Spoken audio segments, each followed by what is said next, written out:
Isu makanan berulat dijual kepada pelanggan bukanlah sesuatu yang baru di Malaysia dan sehingga hari ini perkara sedemikian masih lagi berlaku. Baru-baru ini tular di media sosial satu video yang memaparkan seorang wanita kecewa apabila mendapati terdapat ulat di dalam makanan yang dipesannya di sebuah restoran nasi kandar di Petaling Jaya. Apa yang mengejutkan, kejadian makanan mempunyai ulat itu bukanlah kali pertama berlaku melibatkan restoran tersebut. Wanita berkenaan mendakwa sebelum ini suaminya juga pernah menjumpai ulat di dalam botol kicap di kedai yang sama. Difahamkan sebelum ini suaminya itu sudah membuat aduan kepada pekerja restoran tersebut tentang isu terbabit, namun ia seakan tidak diendahkan mereka. Kejadian yang kedua berlaku itu menyebabkan suaminya ingin membuat laporan kepada Jabatan Kesihatan. Rata-rata warga Maya mempersoalkan mengapa wanita berkenaan bersama suaminya boleh ke kedai itu lagi setelah kejadian kali pertama. Bagaimanapun, jelas wanita itu di ruangan komen. Mereka bukanlah ingin mengulangi kesilapan lama, sebaliknya memberi peluang kedua kepada restoran berkenaan untuk membaiki mutu kebersihan makanan itu, malah mengakui makanan yang dijual sememangnya sedap. Susulan tularnya video tersebut, seorang pegawai kesihatan tampil menasihatkan orang ramai mengenai makanan yang dibeli. Menurutnya, terdapat segelintir peniaga atau pengusaha restoran yang tidak bertanggungjawab dan mengambil mudah terhadap kebersihan dan kualiti makanan demi meraih untung yang banyak. Malah ada juga yang sanggup menjual semula lebihan makanan yang tidak terjual pada hari sebelumnya demi mengelakkan kerugian.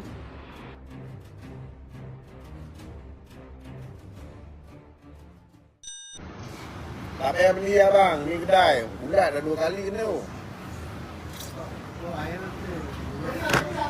Macam mana you boleh Ni ada tak payah ambil lah. Rakam dulu. Tengok semua orang. Macam mana you boleh bagi ada ulat? Why? Macam mana boleh ada ulat? Saya dah makan tau.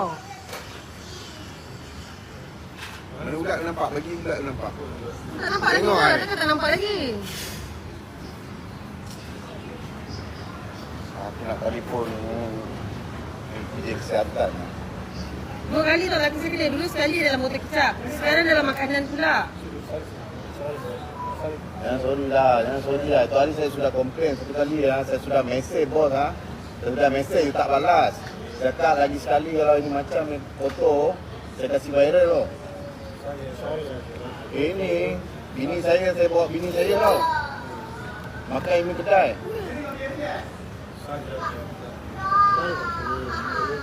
Apa so sorry? You apa so sorry? You sorry boleh settle lah? Ha? You sorry boleh settle lah? You just saja saya mau buat kecoh ke?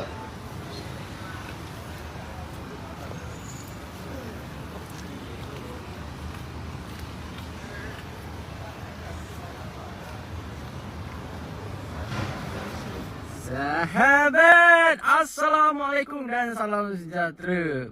Pertama sekali saya ucapkan takziah lah kepada brother ni dan keluarga dia kerana terpaksa melalui pengalaman ngeri macam ni lah. Korang memang tak sepatutnya mengalami situasi-situasi macam ni dan saya doakan semua orang takkan mengalami pengalaman ngeri macam ni. Okay, pertama saya nak puji tindakan family ni sebab dia record. Dia ada buat menyimpan bahan putih lah, dia tak gambar, dia record kemalangan tu.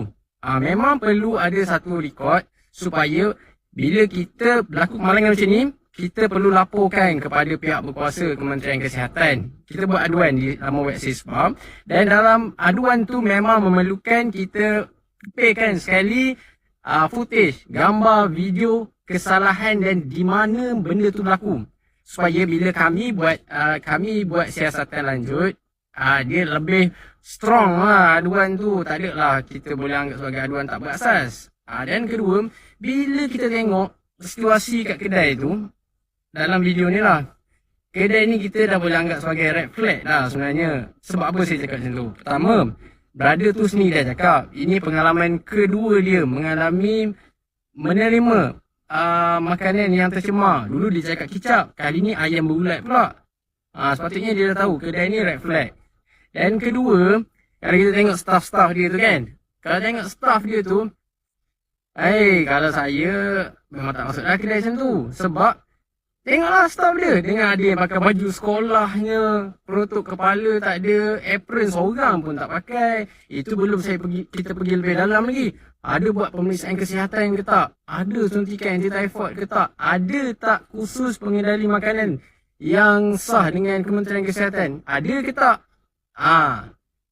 Kenapa saya selalu nasihatkan kepada korang semua, sahabat-sahabat semua, tengok dulu appearance pengendali makanan dia tu.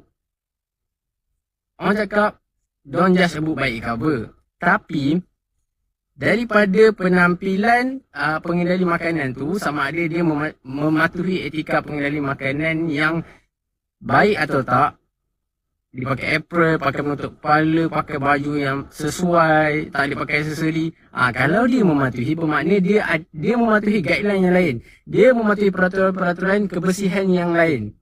At least first step dia dah okey. Kalau yang pertama tu pun dia dah fail, kita boleh bayanglah macam mana pengurusan kebersihan dalam dapur dia. Jadi perkara macam ni memang tak pelik lah kalau berlaku. Kalau dia punya staff pun tak menjaga kebersihan yang betul. Betul tak? Jadi itulah nasihat saya kepada customer di luar sana, sahabat-sahabat yang saya kasih di luar sana. Pastikan korang memilih premis makanan yang bersih untuk korang makan lah apa semua kan. Pilih premis yang bersih. Okey, itu saja nasihat saya. Pastikan korang membuat pilihan yang bijak. Betulkan yang biasa, biasakan yang betul. Teruskan sebarkan kebaikan kepada orang di sekeliling anda. Assalamualaikum dan salam sejahtera. Sama ada nak buat aduan jika ada kes-kes keracunan makanan ataupun isu-isu berkaitan jumpa paku ke, jumpa ayam busuk ke. So pergi ke laman web moh.spab.gov.my. So pergi bahagian ini adalah SISPA, Sistem Pengurusan Aduan Awam. So pergi bahagian aduan. Klik button ni. So boleh ikut apa yang telah dimaklumkan Kementerian Kesihatan mengenai keaduan ni. So sila letak tarikh kejadian dan juga lokasi kejadian. Assalamualaikum warahmatullahi wabarakatuh. Ya, kita ketemu lagi dengan video ini.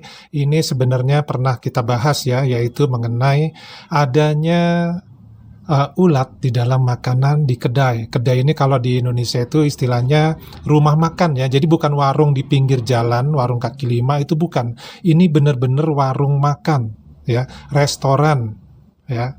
Nah, ini ada ulatnya ternyata, dan kejadian menemukan makanan ini ada ulatnya itu sudah kedua kali.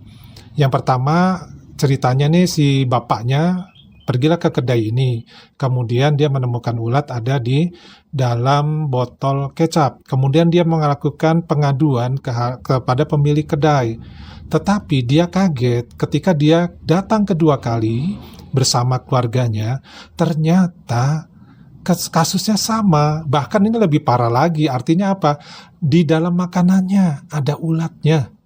Dan sempat tadi dimakan makanannya. Jadi apa rasanya ya? Mual atau bagaimana nih perutnya jadinya nih? Jadi merasakan makanan yang berulat. Wah, ini tentu adalah suatu kejadian yang seharusnya tidak boleh terjadi, apalagi di negara Malaysia yang memang ya makanannya itu sangat terjamin dengan kebersihannya.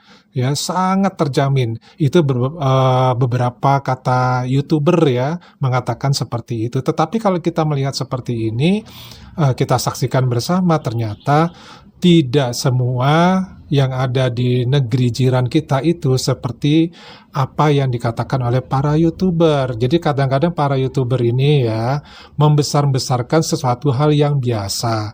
Padahal kejadian-kejadian seperti ini ada. Ya, bahwa ada kedai-kedai yang memang tidak menjaga kebersihan, atau mungkin makanan sisa kemarin ya kemudian disajikan lagi, ternyata makanan tersebut sudah terkontaminasi dengan yang namanya ulat ya. Dan lucunya, atau mungkin ya nggak tahu juga ya Pak Ade, kenapa sebelum disajikan itu tidak diperiksa dulu. Tetapi kalau berdasarkan keterangan dari ahli kesehatan tadi yang bekerja di bidang kesehatan tadi, juga mengatakan bahwa di dalam video itu bisa dilihat para pegawai dari restoran tersebut ternyata ya tidak juga mengikuti kaidah-kaidah atau peraturan-peraturan kesehatan untuk kedai. Contohnya, cara berpakaian tidak sesuai dengan apa yang harus dipakai. Kemudian juga tidak menutup kepala, tidak menggunakan sarung tangan. Nah, jadi apa yang dikatakan oleh YouTuber sebelum-sebelumnya itu yang ada di Malaysia, Pak De lupa ya apakah YouTubernya itu orang WNI atau memang orang Malaysia asli, itu Pak De lupa, tetapi mengatakan bahwa semua kedai ya itu mengikuti aturan kesehatan yang ada di negeri Malaysia. Tapi faktanya ini ada lagi video yang menceritakan bahwa ada kedai yang tidak menjaga kesehatan, sehingga sampai di masyarakat atau di konsumen ya itu makanannya ada uletnya. Ya ini informasi aja bahwa kalau untuk kita mungkin ya orang Indonesia yang datang ke Malaysia juga perlu berhati-hati ketika mencari restoran untuk makan ya. Dilihat dulu kebersihannya, dilihat dulu cara berpakaian dari pegawai-pegawai di dalam kedai itu apakah mengikuti aturan kesehatan makanan yang dijual di Malaysia atau tidak. Kemudian sebelum makan ya dicek dulu makanannya ya apakah makanannya layak dimakan atau tidak. Mudah-mudahan dengan informasi ini memberikan semacam pengetahuan buat kita semua bahwa kita perlu lebih teliti lagi sebagai konsumen terhadap apa yang kita beli. Jadi kita lebih aware ya, lebih peduli lagi. Ini bisa terjadi dimanapun dan kapanpun. Oke teman-teman, ini dulu videonya. Kita ketemu lagi nanti di video yang lainnya ya. Wassalamualaikum warahmatullahi wabarakatuh. Salam.